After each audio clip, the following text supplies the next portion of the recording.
16वां अध्याय। जय विजय का वैकुंठ से पतन।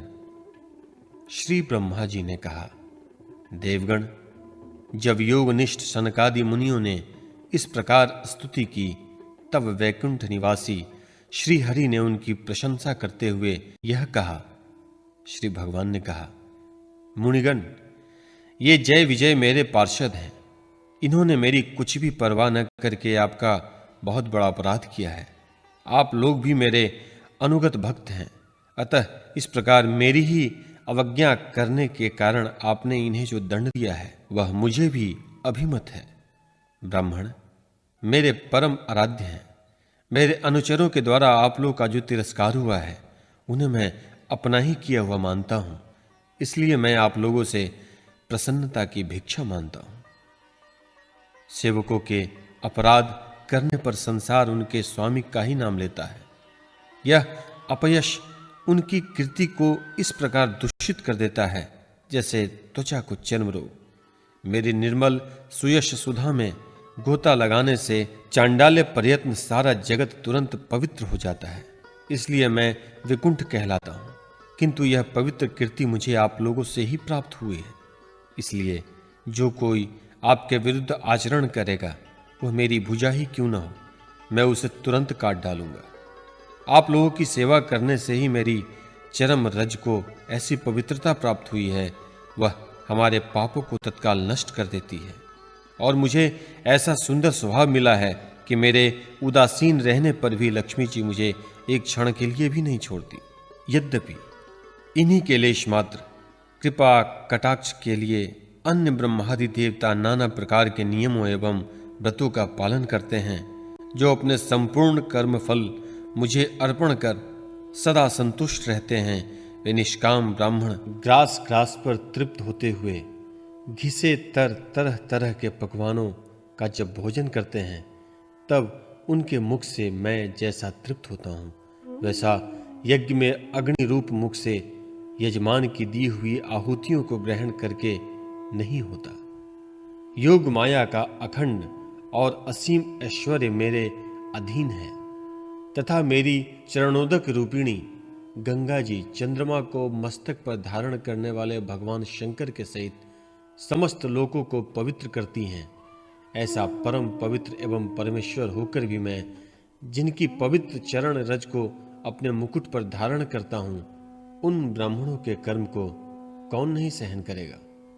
ब्राह्मण, दूध देने वाली गौएं और अनाथ प्राणी ये मेरे ही शरीर हैं। पापों के द्वारा विवेक दृष्टि नष्ट हो जाने के कारण जो लोग इन्हें मुझसे भिन्न समझते हैं, उन्हें मेरे द्वारा नियुक्त यमराज के गृध्र जैसे दूत, जो सर्प के समान क्रोधी हैं, अत्यंत क्रोधीन होकर अपनी चोंचों से नोचते हैं। ब्राह्मण तिरस्कार पूर्वक कुटु भाषण भी करे तो भी जो उनमें मेरी भावना करके प्रसन्नचित्त से तथा अमृत भरी मुस्कान से युक्त मुख कमल से उनका आदर करते हैं, तथा जैसे रूठे हुए पिता को पुत्र और आप लोगों को मैं मानता हूं, उस प्रकार जो प्रेम पूर्वक वचनों से प्रार्थना करते हुए उन्हें शांत करते हैं, वे मुझे अपने वश में कर लेते हैं। मेरे इन सेवकों ने मेरा अभिप्राय न समझकर ही आप लोगों का अपमान किया है, इसलिए मेरे अनुरोध से आप केवल इतनी कृपा कीजिए कि इनका यह निर्वासन काल शीघ्र ही समाप्त हो जाए। ये अपने अपराध के अनुरूप अधम गति को भोग कर शीघ्र ही मेरे पास लौट आए। श्री ब्रह्मा जी कहते हैं, देवताओं, सनकादि मुनि क्रोध रूप सर्प से डसे हुए थे, तो भी उनका चित्त अंतःकरण को प्रकाशित करने वाली भगवान की मंत्रमयी सुमधुर वाणी सुनते सुनते तृप्त नहीं हुआ। भगवान की उक्ति बड़ी ही मनोहर और थोड़े अक्षरों वाली थी, किंतु वह इतनी अर्थपूर्ण, सारयुक्त, दुर्विज्ञ और गंभीर थी कि बहुत ध्यान देकर सुनने और विचार करने पर भी यह न जान सके कि भगवान क्या कहना चाहते हैं। भगवान की इस अद्भुत उदारता को देखकर वे बहुत आनंदित हुए और उनका अंग अंग पुलकित हो गया। फिर योग माया के प्रभाव से अपने परम ऐश्वर्य का प्रभाव प्रकट करने वाले प्रभु से वे हाथ जोड़कर कहने लगे। मुनियों ने कहा, सो प्रकाश भगवान, आप सर्वेश्वर होकर भी जो यह कह रहे हैं कि आपने मुझ पर बड़ा अनुग्रह किया, सो इससे आपका क्या अभिप्राय है, यह हम नहीं जान सके हैं। प्रभु, आप ब्राह्मणों के परम हितकारी हैं।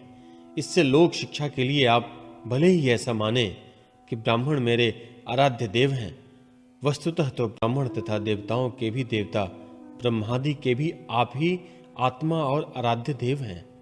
सनातन धर्म आपसे ही उत्पन्न हुआ है। आपके अवतारों द्वारा ही समय समय पर उसकी रक्षा होती है और निर्विकार स्वरूप आप ही धर्म के परम गुह्य रहस्य हैं। यह शास्त्रों का मत है। आपकी कृपा से निर्वृत्ति परायण योगी जन सहज में ही मृत्यु रूप संसार सागर को पार हो जाते हैं। फिर भला दूसरा कोई आप पर क्या कृपा कर सकता है। भगवन, दूसरे अर्थार्थी जन जिनकी चरण रज को सर्वदा अपने मस्तक पर धारण करते हैं, वे लक्ष्मी जी निरंतर आपकी सेवा में लगी रहती हैं। सो ऐसा जान पड़ता है कि भाग्यवान भक्तजन आपके चरणों पर जो नूतन तुलसी की मालाएं अर्पण करते हैं, उन पर गुंजार करते हुए भौरों के समान वे भी आपके पाद पद्मों को ही अपना निवास स्थान बनाना चाहती हैं। किंतु वो अपने पवित्र चरित्रों से निरंतर सेवा में तत्पर रहने वाली उन लक्ष्मी जी का भी आप विशेष आदर नहीं करते। आप तो अपने भक्तों से ही विशेष प्रेम रखते हैं। आप स्वयं ही संपूर्ण भजनीय गुणों के आश्रय हैं। क्या जहां तहां विचरते हुए ब्राह्मणों के चरणों में लगने से पवित्र हुई मार्ग की धूलि और श्रीवत्स का चिन्ह आपको पवित्र कर सकते हैं? क्या इनसे आपकी शोभा बढ़ सकती है? भगवान, आप साक्षात धर्म स्वरूप हैं। आप सत्यादि तीनों युगों में प्रत्यक्ष रूप से विद्यमान रहते हैं तथा ब्राह्मण और देवताओं के लिए तप, शौच और दया अपने इन तीन चरणों से इस चराचर जगत की रक्षा करते हैं। जब आप अपनी शुद्ध सत्वमयी वरदायिनी मूर्ति से हमारे धर्म विरोधी रजोगुण तमोगुण को दूर कर दीजिए देव, यह ब्राह्मण कुल आपके द्वारा अवश्य रक्षणीय है। यदि साक्षात धर्म रूप होकर भी आप सुमधुर वाणी और पूजनादि के द्वारा इस उत्तम कुल की रक्षा न करें, तो आपका निश्चित किया हुआ कल्याण मार्ग ही नष्ट हो जाएगा। क्योंकि लोग तो श्रेष्ठ पुरुषों के आचरण को ही प्रमाण रूप से ग्रहण करता है। प्रभु, आप सत्व गुण की खान हैं और सभी जीवों का कल्याण करने के लिए ही उत्सुक हैं।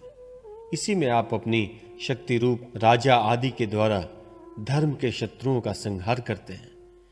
क्योंकि वेद मार्ग का उच्छेद आपको अभिष्ट नहीं है। आप त्रिलोकीनाथ और जगत प्रतिपालक होकर भी ब्राह्मणों के प्रति इतने नम्र रहते हैं, इससे आपके तेज की कोई हानि नहीं होती। यह तो आपकी लीला मात्र है। सर्वेश्वर, इन द्वारपालों को आप जैसा उचित समझे वैसा दंड दें अथवा पुरस्कार के रूप में इनकी वृत्ति बढ़ा दें। हम निष्कपट भाव से सब प्रकार आपसे सहमत हैं। अथवा हमने अपने इन निरपराध अनुचरों को शाप दिया है, इसके लिए हम ही को उचित दंड दें। हमें वह भी सहर्ष स्वीकार है। श्री भगवान ने कहा, मुनिगण, आपने इन्हें जो शाप दिया है, सच मानिए वह मेरी ही प्रेरणा से हुआ है। अब ये शीघ्र ही दैत्य योनि को प्राप्त होंगे और वहां क्रोधावेश से बढ़ती हुई एकाग्रता के कारण सुदृढ़ योग संपन्न होकर फिर जल्दी ही मेरे पास लौट आएंगे। श्री ब्रह्मा जी कहते हैं, तदंतर उन मुनीश्वरों ने नयनाभिराम भगवान विष्णु और उनके स्वयं प्रकाश वैकुंठ धाम के दर्शन करके प्रभु की परिक्रमा की और उन्हें प्रणाम कर तथा उनकी आज्ञा पा भगवान के ऐश्वर्य का वर्णन करते हुए प्रमुदित हो वहां से लौट गए। फिर भगवान ने अपने अनुचरों से कहा, जाओ, मन में किसी प्रकार का भय मत करो, तुम्हारा कल्याण होगा। मैं सब कुछ करने में समर्थ होकर भी ब्रह्म तेज को मिटाना नहीं चाहता, क्योंकि ऐसा ही मुझे अभिमत भी है। एक बार जब मैं योग निद्रा में स्थित हो गया था, तब तुमने द्वार में प्रवेश करती हुई लक्ष्मी को रोका था। उस समय उन्होंने क्रुद्ध होकर पहले ही तुम्हें शाप दे दिया था।